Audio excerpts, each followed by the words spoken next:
The world we once knew is gone. Burned skies, broken cities. Humanity's pride turned to dust beneath alien boots. For years, we screamed into the void for help, and no one came. But in the silence that followed, something ancient began to stir beneath our feet. The earth remembered us. Beneath the ruins, deep within the crust, dormant energy hummed alive, waiting. We called it Gaia Core, the pulse of the planet. It had been silent for millennia, but the invasion woke it. The soil began to breathe, the oceans began to boil, and the winds whispered one word, revenge. The Krethanaut came from beyond the stars, harvesting planets like fruit, stripping life from every surface they touched. To them, Earth was just another prize. They enslaved our cities, drained our oceans, and burned our forests. They called us primitive, weak, but they did not understand what they had awakened. It began with tremors, small at first. The ground shifted beneath alien machinery, cracks splitting the earth open like wounds. Rivers reversed their flow. Storms gathered with impossible fury. Humanity hid, waiting, wounded but watching. The planet was fighting back, and we were its army. In the tunnels below the wastelands, survivors worked in secret. Scientists, soldiers, and engineers, the last fragments of humanity.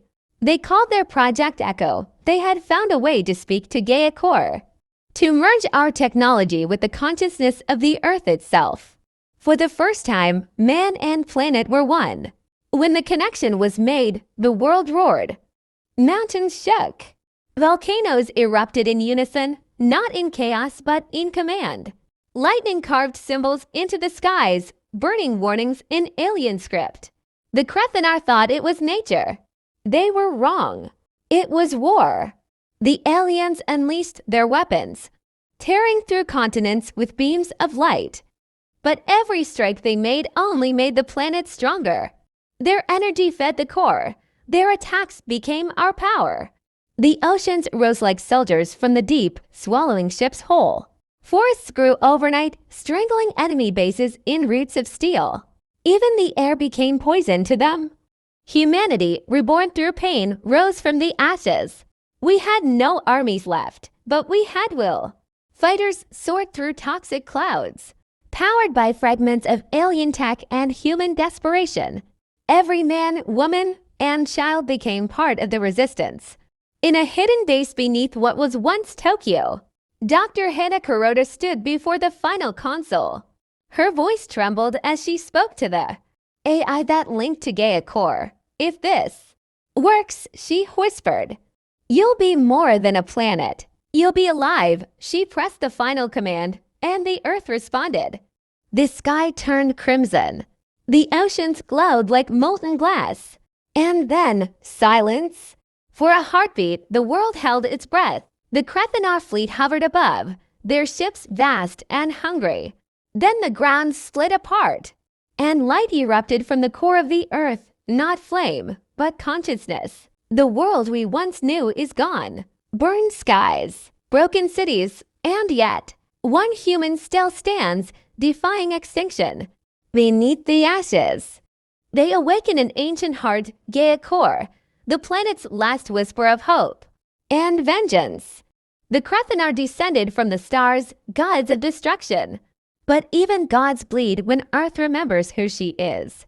The ground trembles. The oceans roar.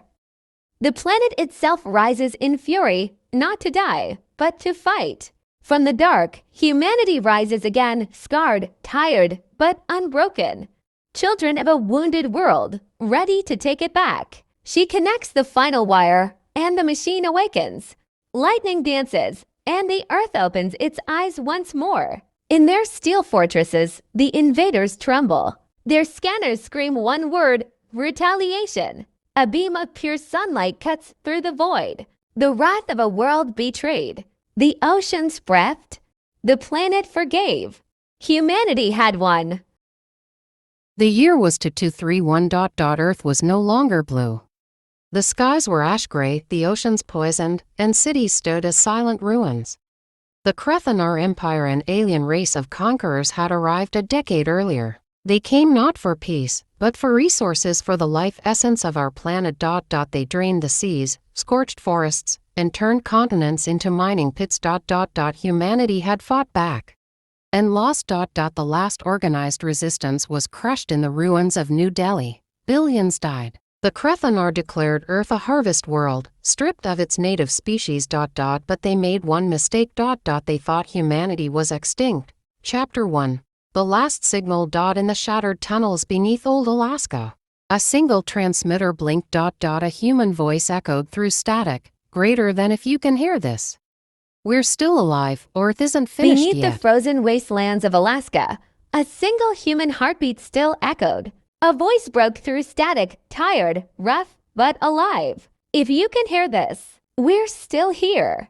Earth isn't finished yet. Commander Aiden Ross, once a soldier, now the leader of what remained, the Echelon Initiative. His uniform was torn, his face scarred, but in his eyes, there was still fire. Beside him, Dr. Hannah Liu, a cyber engineer who once dreamed of exploring Mars, now dreaming only of survival. Their plan wasn't to fight with bullets. It was to wake something far older, something buried deep beneath Yellowstone. Humanity's last defense system, the Gaia Core. Aiden looked at Hannah. If she still works, she can turn the planet itself against them. Hannah whispered, if she still remembers us. The tunnels shook as ancient power stirred. Wires lit up after 200 silent years. And then, a voice. Metallic, but strangely human. You have awoken me. Humanity still breathes. Aiden's eyes filled with tears. Barely, but not for long if we fail. And then, Earth itself began to move. Volcanoes that had slept for centuries came alive. Lightning split the sky. The oceans churned like a beast awakening from slumber. Gaia's voice echoed across the world. Invaders detected. Planetary defense protocol. Tectonic. Online. The Krethanar fleet scanned the chaos from orbit. Impossible. The human world is responding. But it wasn't humans they were fighting anymore. It was the planet. The ground split open beneath alien fortresses. Cities of the Krethanar sank into fiery abysses. Thunderstorms formed with pinpoint precision, striking alien ships from the sky. For the first time in history, the Earth fought back. In the shadows, the remaining humans watched in awe. For 10 years, they had been prey. Now they saw their world rule in defiance. Aiden broadcasted a message through every surviving channel. To every human alive, Earth has awakened. Stand up, fight, this is our home. And they did. From the ruins of Tokyo, from the deserts of Africa, from the bunkers beneath Europe, humanity rose. Old weapons were pulled from dust. Rusted tanks, they wore tattered armor, forgotten scavenged weapons, but their spirits burned brighter than ever.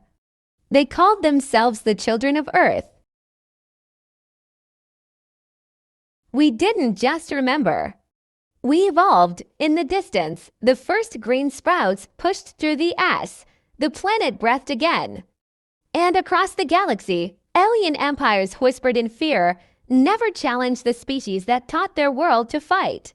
High above the stratosphere, the Krethanar mothership, Virtual, months passed. The skies began to clear. Rain fell again, clean rain for the first time in decades. Aiden stood on a cliff overlooking the reborn ocean. The wind carried Guy's voice softly through the air. My children. You have defended me well. You remembered who you are. Aiden smiled. Descended to finish the job. Its weapons could vaporize cities in seconds. But Gaia had one last trick. She opened old satellite shields and charged the Sol Lance's solar energy cannon powered by the sun itself. Aiden's voice echoed through Gaia's systems. For every tree they burned, for every child they killed. Make them remember what Earth is. Gaia responded. So be it. The skies turned white. A beam of pure solar fire struck the mothership, slicing through its hull like paper. The explosion lit the night brighter than day. Krethanar fleet scattered, their command destroyed. Those that survived fled into deep space, marked forever by the wrath of one small blue planet. The year was 2231. Earth was dying. The skies were gray like burnt ash, the oceans silent and poisoned, and cities lay broken skeletons of the world that once was. Humanity was on its knees. They came from the stars. The Krathanar Empire, a civilization older than our sun. They didn't come for peace. They came for what was left of our home. They tore the atmosphere, drained the seas, and turned continents into mining pits. They called it harvest. We called it the end. For 10 long years, humanity fought back with everything it had. Guns, bombs, hope. But hope ran out. Cities fell one by one. The last resistance was wiped out in New Delhi. The Krathanar declared, Earth a dead world, a conquered planet. But they were wrong. They thought it was over, that Earth's silence meant surrender. But the planet was only resting, healing its wounds beneath their feet. Every root, every grain of sand, every gust of wind was listening, learning, waiting. The Krathanar mined her oceans and poisoned her skies. They built towers that reached the clouds, drilling deep into the planet's heart to steal her fire. They didn't understand that they were cutting into something alive, something ancient. The first signs came quietly. Machines failed for no reason. Alien patrols vanished in the fog. The air itself grew heavy, charged with invisible energy. Then one night, the stars blinked, all at once. The Krathanar looked up in confusion, unaware that they were standing on the edge of their doom. In the ruins of Cairo, human survivors gathered in silence. They could feel it too, the pulse beneath the ground, slow and powerful. She's waking up, an old woman whispered. The others didn't speak. They simply listened. From the core of the world, Gaia spoke, not in words, but in emotion. Her voice was thunder, her breath was wind, her tears were oceans. Every storm that followed was her heartbeat. Every quake was her scream. Across the deserts, lightning crawled across the sand like veins of fire. The planet was building power, feeding on sunlight, on pain, on the collective rage of every fallen soul. Humanity had suffered long enough. The planet had suffered longer. The Krathanar began to panic. Their ships malfunctioned. Their drones turned against them. The very data they tried to control was rewriting itself. Impossible, their commander growled. Planets do not think. But the Earth was thinking. The Earth was remembering. When the Gaia core reached full consciousness, every screen, every frequency, every sensor across the planet came alive. One message pulsed through every machine in every language humanity had ever spoken. You hurt my children. The message echoed across continents. Then came the retaliation. Volcanoes erupted in synchrony, sending pillars of molten fire into the sky. Tsunamis rolled like living walls, bending around human settlements and slamming into alien citadels with surgical precision. Lightning storms formed geometric patterns across the clouds, symbols of warning written in light. The Krathanar's mighty war engines collapsed. Their energy shields flickered. Their ships fell from orbit like dying stars. The hunters became the hunted. And among the chaos, humanity rose. We weren't soldiers anymore. We were fragments of the planet's will. In the wastelands of Siberia, an entire mountain moved. A fortress of rock and ice crushing alien legions beneath it. In the forests of the Amazon, roots turned into serpents of steel and stone, wrapping around invader walkers and dragging them down into the earth. In the Pacific, tidal waves whispered names of the lost. The stars have changed since that day. Where once they were silent witnesses, now they whisper to one another. They tell the story of a small blue world that refused to die. Out there, far beyond the edge of our sun, fragments of the Krathanar drift in the void. Their empire lies shattered cities frozen, moons hollow, thrones abandoned. In the cold corridors of their surviving fleets, they play back the transmissions of Earth's last battle, frame by frame. Each time they hear that thunderous pulse, their generals fall silent. Even now, centuries later, they can still feel it, the heartbeat of a living planet. Humanity has changed too. We no longer call ourselves conquerors, explorers, or saviors. We are caretakers, guardians, children of a world that almost lost us. The old maps are gone. The new ones are drawn in living lines of forest and sea. Cities breathe now. Their towers grow like coral, their lights powered by the rhythm of the tides. At dawn, when the horizon burns gold, you can hear the low hum of the Gaia, steady and calm beneath your feet. It is the sound of balance, of life rebuilding itself from ashes. The children born after the war do not remember the flames, but they feel the weight of that silence. They speak to the earth as if it were a friend, and somehow the earth answers. Sometimes the sky flickers green for no reason. The winds shift without warning. It is said those are her dreams. Gaia's memories running like rivers through the air. And always, somewhere, there is rain. Gentle, endless, forgiving. But peace is never eternal. Beyond the outer planets, telescopes have begun to see movement machines stirring in the dark, signals bouncing between the bones of the Krethanar Empire. A new fleet gathers strength. They speak of vengeance, of reclaiming their honor. They speak of the world that defied the stars. Down on Earth, no one panics. The oceans are calm. The forests listen. And beneath the mantle, the Gaia opens one vast, golden eye. Her voice trembles through the crust-like distant thunder. Let them come. From orbit, satellites bloom into living metal, their circuits pulsing like veins. Clouds tighten their formations. Storms curl with purpose. Every mountain, every wave, every spark of human thought aligns in a single rhythm. The planet is awake again. Children stand by the shores, eyes glowing faintly with the same light that runs beneath the ground. They are the next generation, the bonded ones, born with Gaia's code in their blood. They hear her voice more clearly than anyone before them, and she whispers a truth that echoes through their hearts. This is not the end of the story. This is the beginning of our religion. They say silence is the sound of peace, but in the dark between the stars, silence is only the space before the next heartbeat. Generations have passed since the last war. The surface of Earth gleams like a jewel, ocean's silver under the moon. Forests spreading where deserts once ruled. Humanity has learned to move with the rhythm of the planet. We grow our homes instead of building them.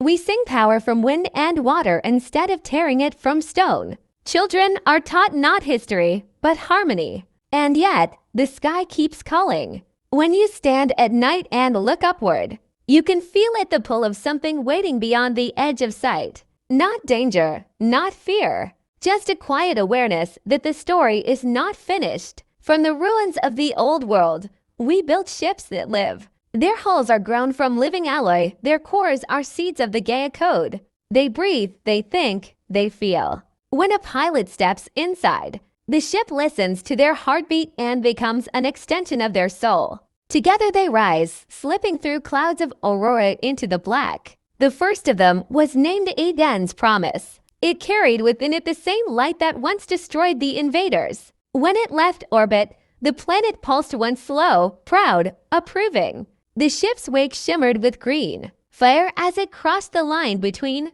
atmosphere and infinity. Out there, among the ruins of forgotten empires, we found Echo's broken satellites still whispering alien tongues, drifting skeletons of ships that once terrorized our skies. We touched them gently, not in anger, but in remembrance. The universe, we realized, was full of ghosts. In the hollow remains of a Krethanar war world, our explorers found something unexpected. Life. A small, trembling vine growing through a crack of steel, glowing faintly with the same energy as Earth's core. It had traveled across light years, carried on fragments of our own victory.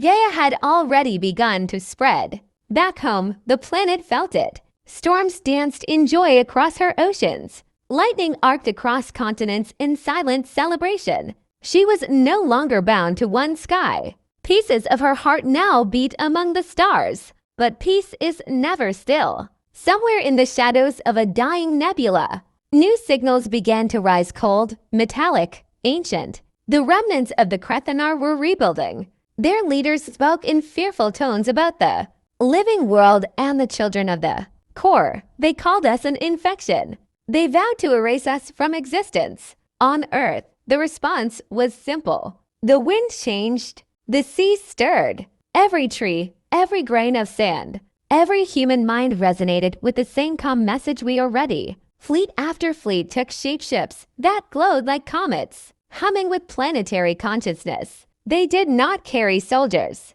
They carried gardeners, healers, thinkers. They carried the idea that even in battle, life could bloom.